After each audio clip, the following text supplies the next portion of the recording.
el llamado en medio de la crisis. ¿Sabe? Mire, hace unas semanas, un tiempo atrás, a mi esposa le encanta armar rompecabezas y le trajeron en una mesa un rompecabezas en partes, ¿no? No sé si alguna vez vio uno. Yo acabo de abrir uno que le gusta esto y le pedí si me dejaba abrirlo porque estaba nuevito todavía. Y el rompecabezas viene así, miren, en una bolsita, ¿ves? Este tiene 1000 piezas. Es increíble que una persona pueda llegar a armar esto. Bueno, mi esposa tiene ese don, un talento. La cuestión es que a ella le trajeron ese rompecabezas. Y yo como diríamos en criollo, apostaba que no lo iba a poder armar. Pero en sus tiempos libres, que no son muchos, de a poquito, iba poniendo todos los días 1, 2 fichitas, 3 fichitas, así hasta que lo armó. Faltaban algunas piezas porque ese rompecabezas se lo trajeron. Pero ese acto de ella a mí me hablan las cosas cotidianas de la vida, como un rompecabezas. Así son vidas. Somos miles de piezas que en el origen de todas las cosas, cuando Dios nos hizo perfectos a la imagen, semejanza de Dios. Pero el pecado lo fraccionó a ese hombre y lo hizo como esos rompecabezas. Imagínate que tú que me estás escuchando ahora, los que están aquí, los que están del otro lado, que dicho sea de paso, sean bienvenidos.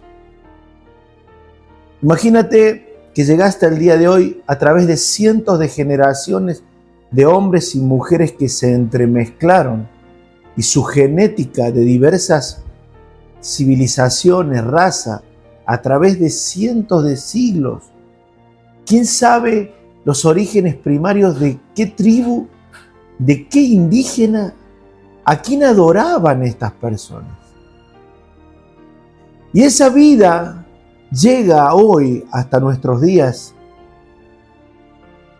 y estabas en la mente de Dios.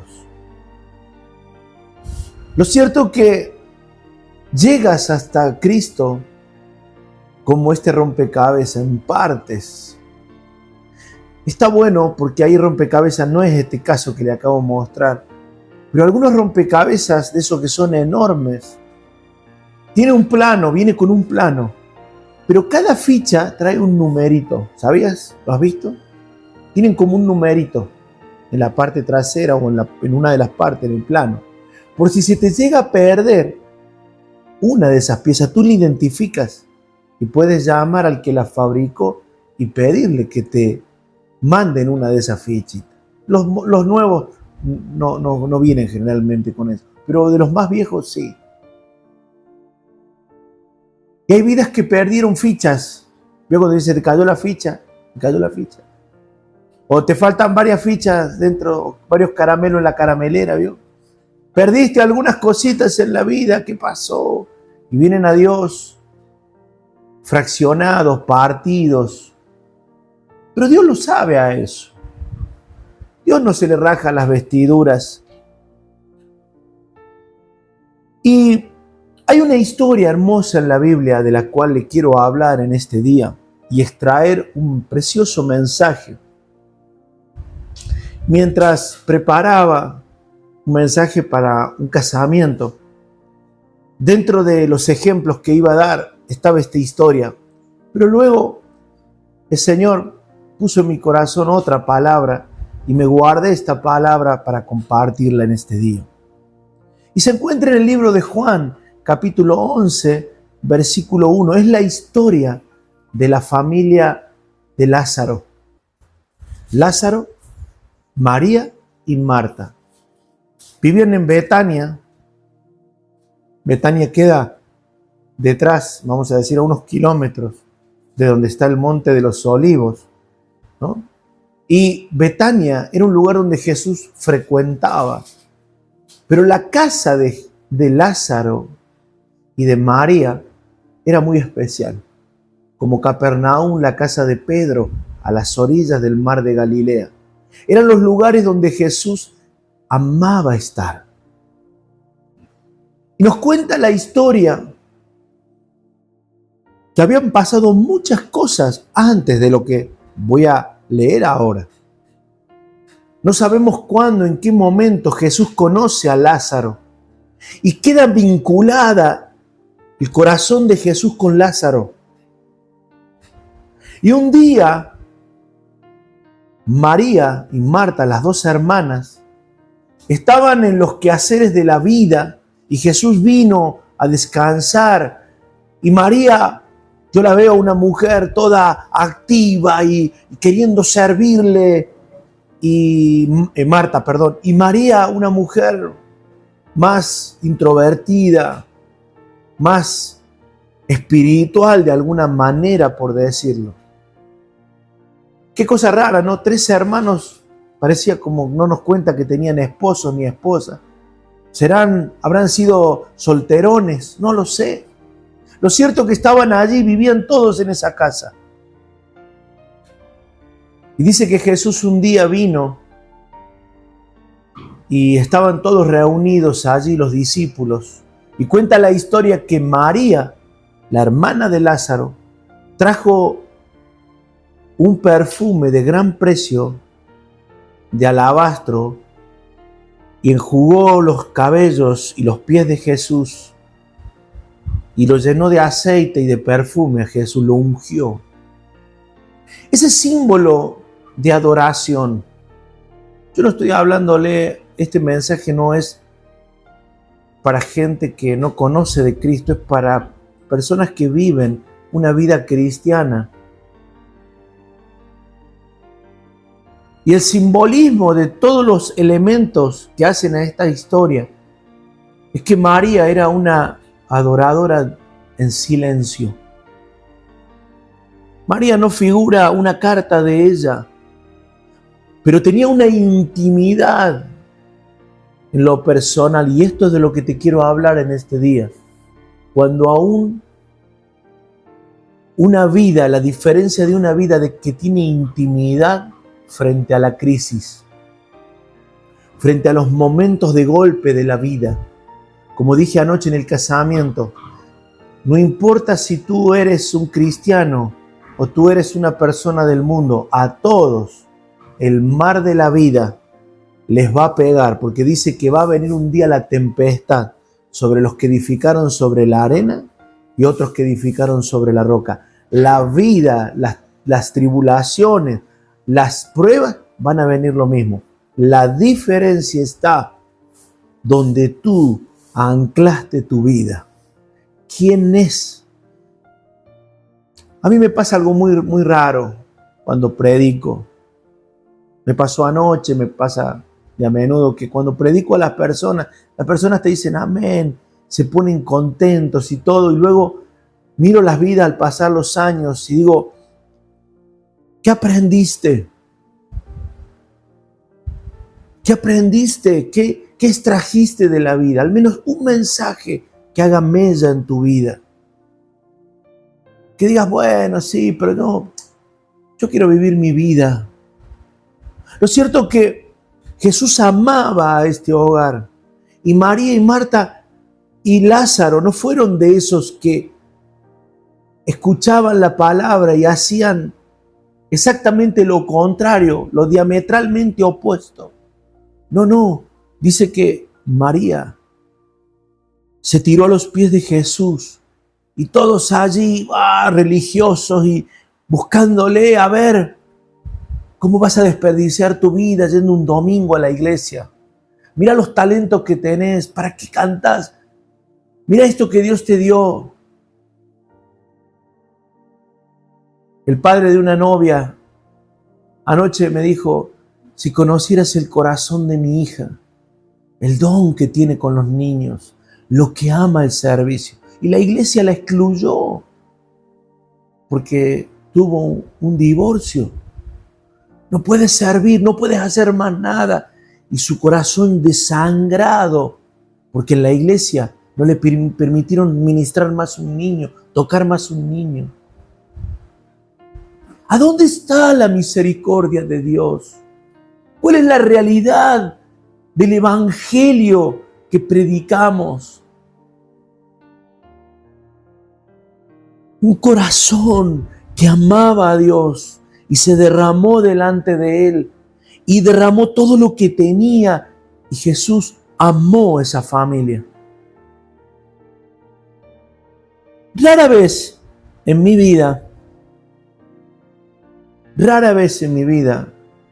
entiendo lo que me pasa en las pruebas cotidianas de mi vida y en las cosas que me suceden. Rara vez. En el libro de 1 Corintios 13, 12 dice: ahora vemos por espejo, oscuramente, mas entonces veremos cara a cara.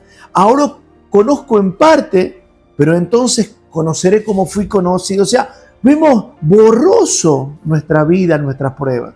No logramos comprender muy bien. Imagínate, a veces el Señor antes de una prueba me advirtió, como a Pedro: te voy a zarandear. Siento que muchas veces es por amor, por mi relación que tengo con Él. A veces callo mi boca porque sé cuando viene una prueba, porque Él me lo va a mostrar, me lo muestra, me habla y me dice: te voy a hacer caminar, transitar un camino. Hace unos años atrás el Señor habló a mi corazón, me dijo: voy a poner una persona a tu lado para que camine un tiempo y te enseñe. Es maravilloso esto. Y otras veces no entendemos, vemos oscuramente y no entendemos lo que pasa. Y esto es lo que le pasó a la familia de Lázaro. Escucha esto. Estaba enfermo, Lázaro se enfermó. Dice uno que se llamaba Lázaro, de Betania, la aldea de María y de Marta, su hermana. Nos pone en el espacio físico de quién era la familia este. María, cuyo hermano Lázaro estaba enfermo, fue la que ungió al Señor con perfume y enjugó los pies con sus cabellos. Nos muestra la historia quiénes eran estas personas y por qué quedó plasmada en la historia de ellos. Enviaron pues las hermanas para decirle que Jesús no estaba en otra aldea. He aquí, y esta es la Biblia, no miente, no nos muestra otra cosa que verdades. He aquí, el que amas está enfermo. En las palabras, cuando me puse a leer y a desglosar este pasaje, encontré tantas cosas poéticas. Yo soy medio enamoradizo. Yo creo en el amor, vio ese como los platónicos. Me encanta decir a las personas que le amo, cuando le amo, obviamente.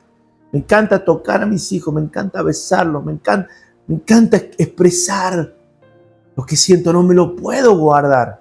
Necesito, es como que hay algo. Y no todas las personas son así, yo lo entiendo.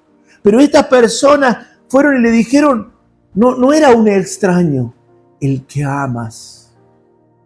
Y ahí entra una parte que es lo que no nos cuenta la Biblia.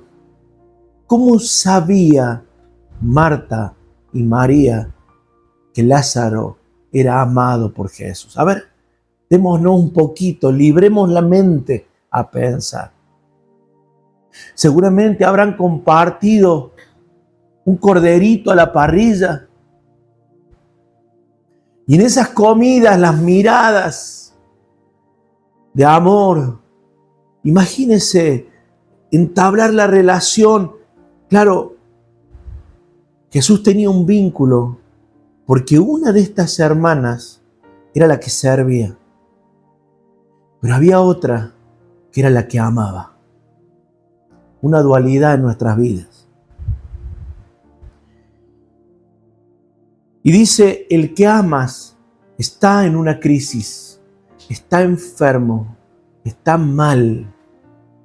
Jesús escucha. Es como la oración que tú haces frente a Dios y le pides, Espíritu Santo, yo te pido que me ayudes. Dice que el Espíritu Santo es el que va y lleva, el intercesor entre el Padre. No la Virgen María, el gauchito Gil, la Virgen de Satanudo, San la Muerte. Eso no son empleaduchos. Pero el Espíritu Santo, al Hijo de Dios, al cristiano, algunos van y le cuentan al pastor, pastor, mire esto. Como si el pastor te puede dar un consejo, pero el pastor no es el intercesor. Y lo más terrible es que muchas veces van y dicen, pastor, ore por favor, usted y pídale, porque está más cerca de Dios. No te lo dicen, algunos te lo dicen. Es como que el pastor termina siendo el intermediario. Y a veces le he pedido perdón a Dios porque tengo miedo, tengo temor de jugar a ser el Espíritu Santo. Yo no puedo hacer nada por ti, más que ponerme a tu lado y levantar la espada. Juntos le pidamos. Grosso error, enseñar al pueblo. Anda, cuando tener un problema, anda al pastor. Anda, como si el pastor te lo pudiera solucionar. El pastor no te soluciona. Vení, vamos a orar. Yo te voy a enseñar a pescar. Te voy a dar la caña. Hace una semana atrás fuimos con mi yerno y mi hijo, fuimos a un lugar a pescar y uno de los chicos que estaba allí se enganchó un pez en la caña y él nunca había pescado nada. Está filmado la cara de felicidad y dale, yo le decía, haz esto y cuando lo sacó, todos los amigos allí, ¿no? La felicidad, ¡wow! Él tenía una cara, yo no me puedo olvidar su sonrisa. ¿Por qué? Porque había logrado algo que nunca había hecho. Aprendió y él puede decir ahora, yo sé pescar, porque pesqué. Y ese es el punto, de que fue María y Marta y pidió y rogó, no fue a otro. Vayan y díganle a Jesús. Y ahí es donde entro en un clamor delante de Dios.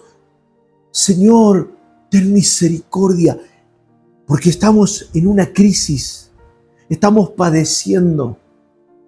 Y Jesús, oyéndolo, escucha esto, es interesante los detalles de la historia. No es que desatiende tu oración, no es que se fue a Bangladesh a atender allí o atender al otro allí. No, dice que Jesús oyó. Oyéndolo Jesús, oyéndolo, le dijo a los que estaban, a los testigos allí, esta enfermedad no es para muerte. Hay un propósito. Como te dije antes, no podemos ver qué, pero hay un propósito en lo que tú estás viviendo. No es para muerte, sino es para la gloria de Dios. Para que el Hijo de Dios sea glorificado. Pero Jesús, somos tus amigos. Has estado sentado conmigo en la mesa. ¿Recuerdas a María cuando te derramó en adoración como nadie lo hizo? Porque nadie había hecho tal cosa semejante frente a un hombre. Lo habían hecho frente a ídolos. Pero ungir al Hijo de Dios era tremendo. ¿Cómo los cielos no van a amar a un adorador? Escucha esto. ¿Cómo Dios va a desatender a uno que es un proscuneo, la palabra en original? Un adorador. Uno que viene allí y se postra.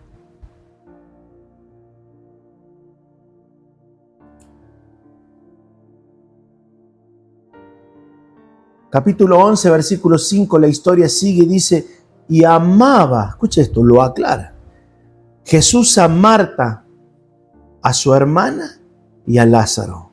Capítulo 11, versículo 5, y amaba a Jesús. Lo aclara. Sé algo, yo no sé la crisis que tú estés viviendo. No sé cuán adorador hayas sido. Solo tú lo sabes en la intimidad.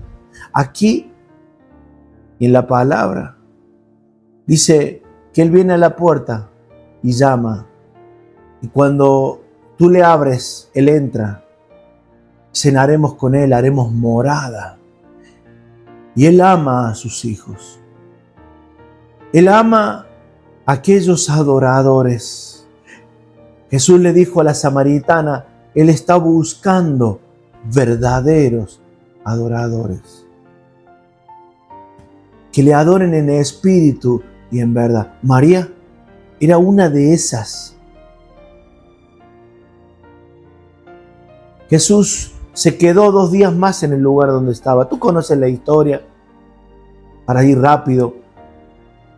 Y entonces todos los discípulos que estaban allí, le dijo, vamos a Judea, y ahí comenzaron Jesús a hablar con ellos. Pero noto que, como leímos antes, que vemos por un espejo, la conversación de los discípulos no entendían nada, como nosotros.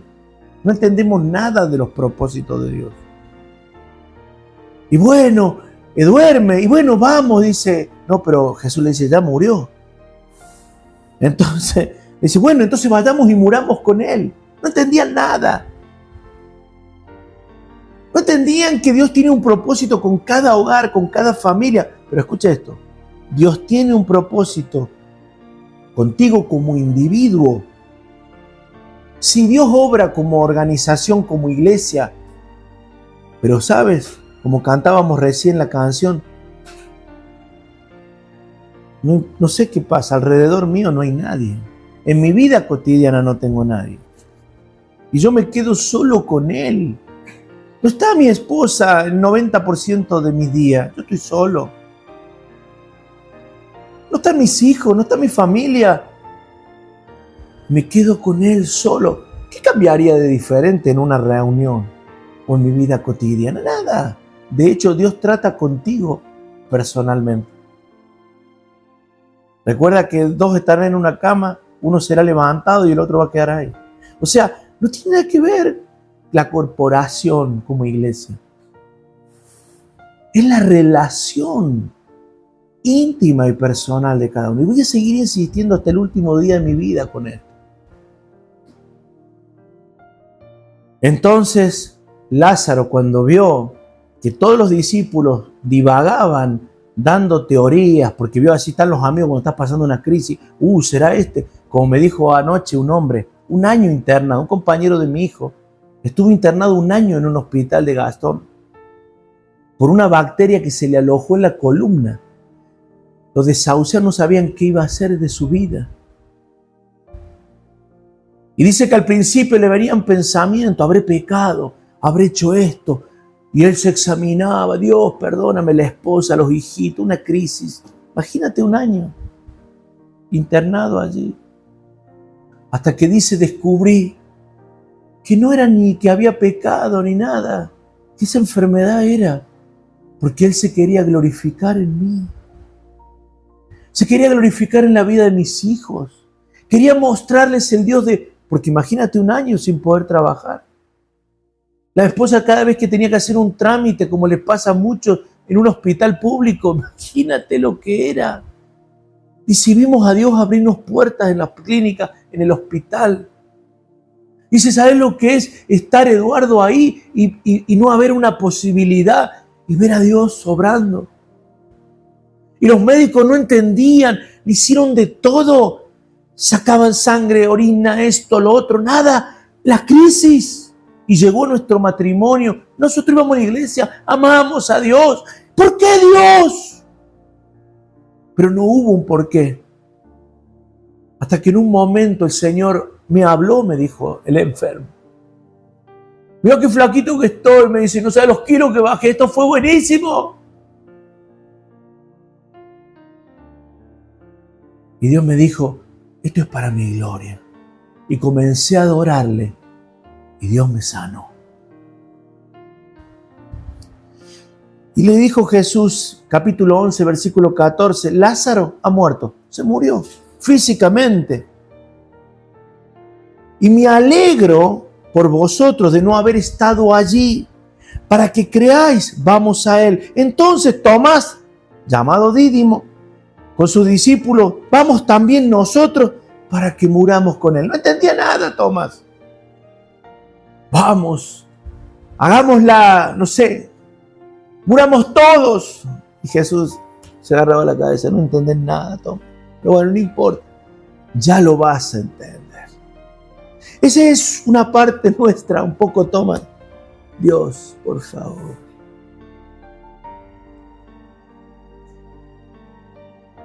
La historia continúa y Jesús acerca a Betania. Y cuando está llegando a las puertas de la ciudad, capítulo 11, versículo 20, salió al encuentro una de las hermanas de Lázaro, Marta. Aquí préstame atención, esta es la parte maravillosa de la historia. Esta es la clave de por qué Dios responde a muchas vidas y por qué Dios no responde a muchas vidas, aparentemente. ¿Por qué de su silencio? Entonces Marta, cuando oyó que Jesús venía, salió a encontrarse con él, pero María se quedó en casa. Y Marta le dijo a Jesús: Señor, si hubieses estado aquí, mi hermano no habría muerto. Mas también sé, vino en una actitud más violenta, vamos a decirlo. No era que tú le amabas. Dice, pero yo sé algo, Jesús, tengo fe en ti. Y esto siempre me viene a la mayoría de las personas que son tan banales, que te piden oración, a veces ni les interesa a Dios, pero saben que Dios puede hacer un milagro. Pero sé que si vos le pedís a Dios, Él te lo va a dar. No estoy juzgándola a Marta ni juzgo tu vida. Es la actitud del corazón. Es un tipo de persona que está dentro mío, que me encolerizo porque a veces las cosas no salen como tienen que ser. Y Jesús le dijo, tu hermano va a resucitar. Y Marta le dijo, yo sé que va a resucitar en la resurrección del postrer día. Marta era una cristiana y creía en todas las promesas. Sí, ya sé que va a resucitar el día postrero. Y Jesús le dijo las maravillosas palabras de Juan 11:25. Yo soy la resurrección y la vida. El que cree en mí, aunque esté muerto, vivirá. Pero le hablaba no solo de lo espiritual, también de lo físico. Porque uno que está enfermo, cuando es tocado por la mano de Dios, la muerte deja de accionar sobre él y comienza una nueva vida, una nueva oportunidad. En mi familia hemos sido testigos con mi padre, no una vez, cantidad de veces. En mi madre, cantidad de veces. En nuestros hijos, muchas veces. Claro, pensamos que es para la vida espiritual. Sí, es para cuando yo me muera, Él me va a resucitar y voy a estar sentado con Él a su diestra. Y todo aquel que vive y cree en mí no morirá eternamente. ¿Lo crees? Le dijo, sí, Señor, yo he creído que tú eres el Cristo, el Hijo de Dios, y has venido al mundo. Ella creía. Entonces, algo pasó, una charla que está implícita entre Marta y María, que no lo dice la Biblia, pero es algo que Jesús hizo. Si tú lees la palabra detenidamente, Jesús agarró y le dijo en el oído, anda a llamar a María.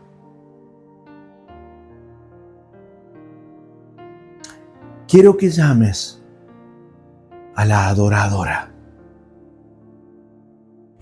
Quiero que me llames a esa parte que anhela mi alma. Habiendo dicho esto, versículo 28, fue y llamó María a su hermana diciéndole en secreto. Estaba la casa llena de gente y María estaba sentada. Y le dijo en secreto, el maestro está aquí y te llama.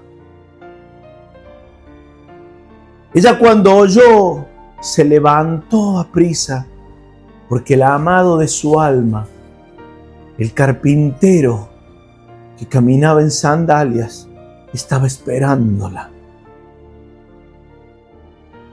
Y dice que Jesús no había entrado a la aldea, se quedó afuera esperándola. ¿Por qué la esperó fuera de la aldea?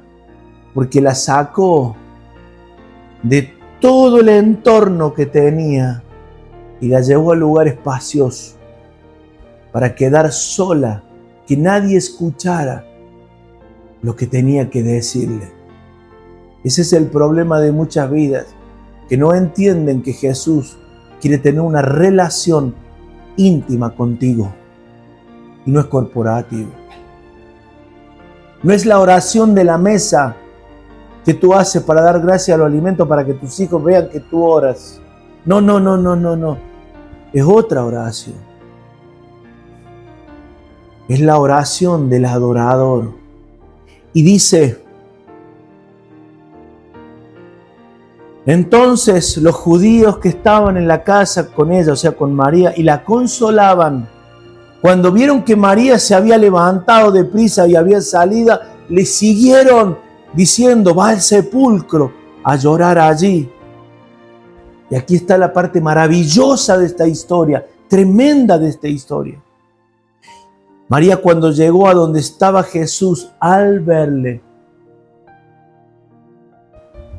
se cayó a los pies de Jesús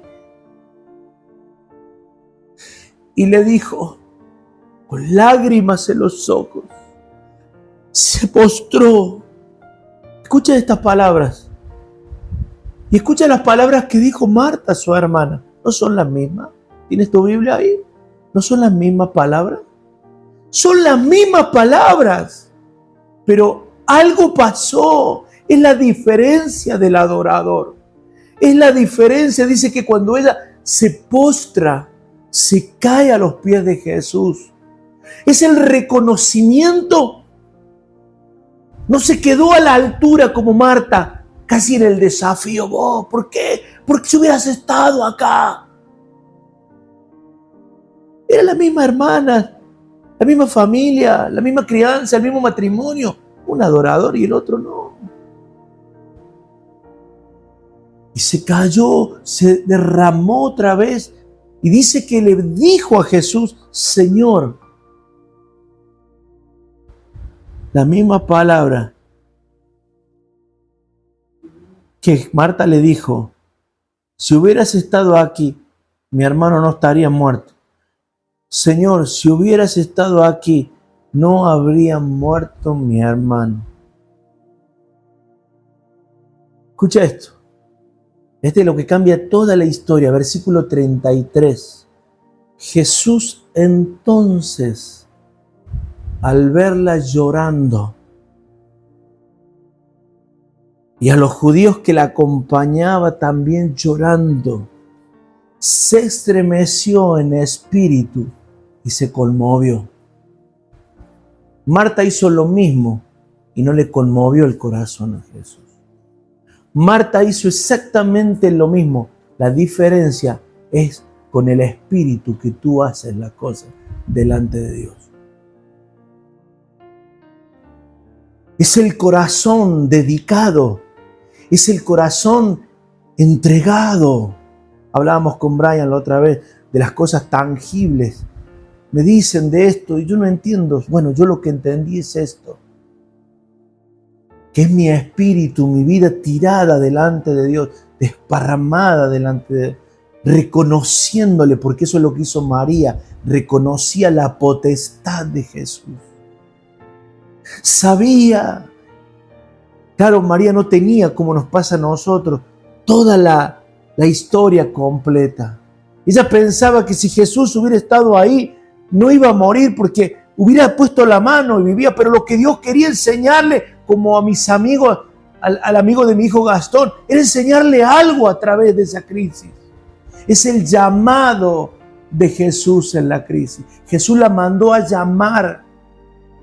Le dijo, quiero estar contigo.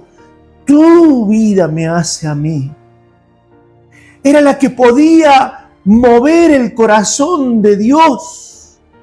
era la que podía enternecer, era la que podía abrir la fuente de sanidad a través de algo que se llama proscuneo, adoración. No es cantar canciones lentas o poner música que parece que estuvieran dos personas chapando dentro de la iglesia. No, perdón la palabra, así se conocía en mi tiempo. Ay, me importa la palabra, y ahí todo romántico.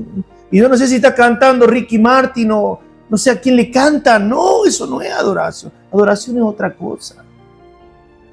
No son canciones lentas dentro de la iglesia.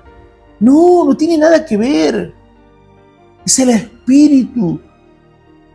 Dice que un espíritu contrito y humillado amas tú. Y él amaba a María porque tenía un espíritu contrito y humillado.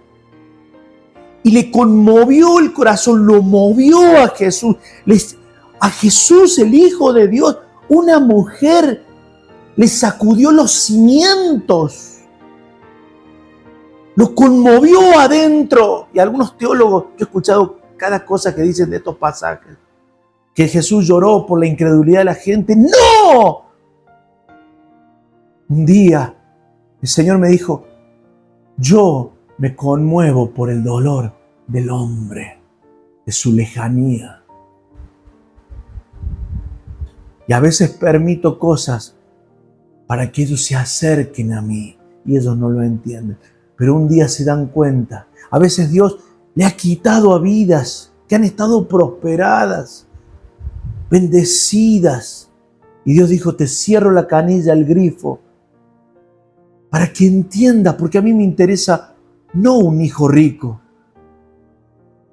Yo quiero un hijo que crezca, que tenga un proceso de santificación en la vida. Y permíteme tomarme unos minutos más. Y dice que Jesús estaba allí y eso es lo que quería. Y cuando vio, versículo 36, entonces Jesús al verla llorando y a los judíos que acompañaban, también llorando, se estremeció el espíritu y se conmovió y dijo, ¿dónde le pusiste? El versículo 35 dicen que es el versículo más corto de la Biblia, dice, y Jesús lloró. ¿Por qué lloró Jesús? Porque una persona que fue llamada en el medio de la crisis de su vida no se negó, le reconoció como el soberano, el que podía. Y alguna vez alguien dijo, ningún hombre puede hacer mover la mano de Dios. La verdad, a esta altura de mi vida, no lo sé. Porque un adorador, una adoradora, hizo conmover, la mujer samaritana hizo mover a Jesús 3 días de avivamiento en Samaria, por un corazón tierno. Y los judíos, cuando vieron todo este espectáculo, dice que Jesús lloró. El versículo 36 dice que los judíos dijeron, mirad cómo le amaba. Cuando toda la multitud vio esa escena tremenda, los ángeles parados en silencio, no volaba una mosca, Jesús quebrado, porque su amigo había sido atado a la muerte. Y Jesús comenzó a trepar hacia la cruz diciéndole, yo te voy a dar tu merecido. Es mi amigo el que murió. Yo voy a darle a la muerte una victoria. Y Jesús comenzó a trabajar. Se conmovía porque veía cómo esas hermosas vidas, como te ve a ti, porque eres hermoso, a ti que me estás viendo, eres hermoso para Él, cómo nuestro cuerpo se nos deteriora. Hace 3 días despedimos una hermana de nuestra iglesia que estaba acá sentada en la reunión y hoy no está. Y cuando salieron todos le pedí al hombre que estaba allí que me dejara unos segundos solo en la habitación. Y cuando la vi allí a mi hermana,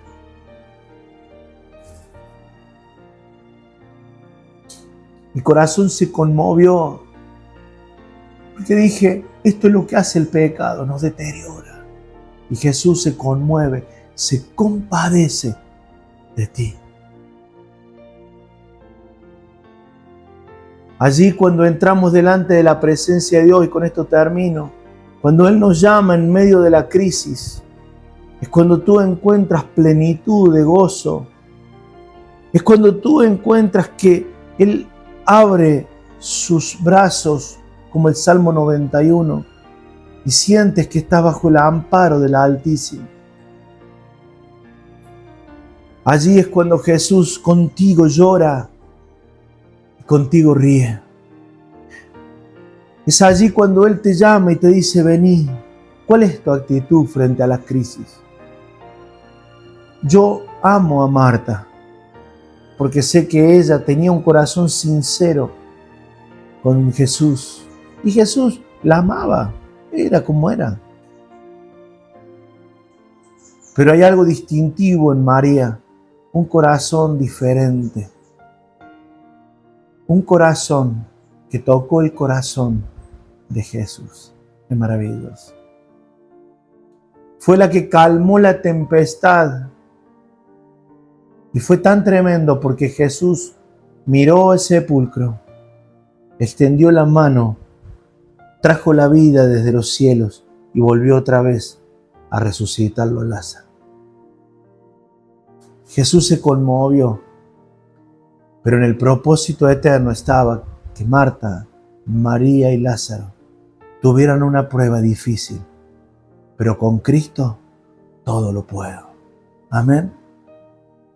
Quiero invitarte que en nuestra vida seamos como María, que aprendamos a venir delante de Él, no en esa soberbia que a veces tenemos, que aprendamos a sentarnos, como dice en el libro de los Cantares, bajo el manzano y que su fruto sea dulce a nuestro paladar, que podamos ser atraídos a Él y corramos a Él.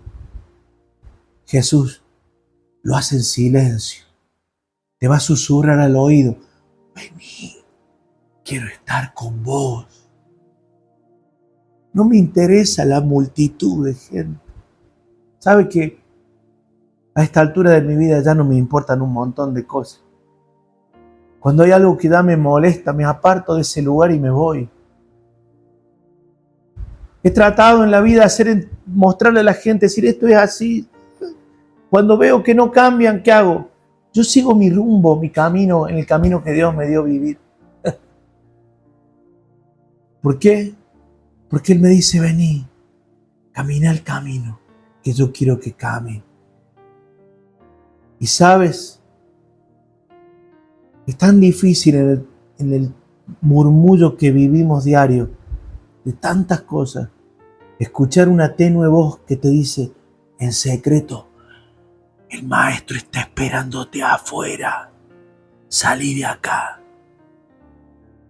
Salí de acá, vení. Salí.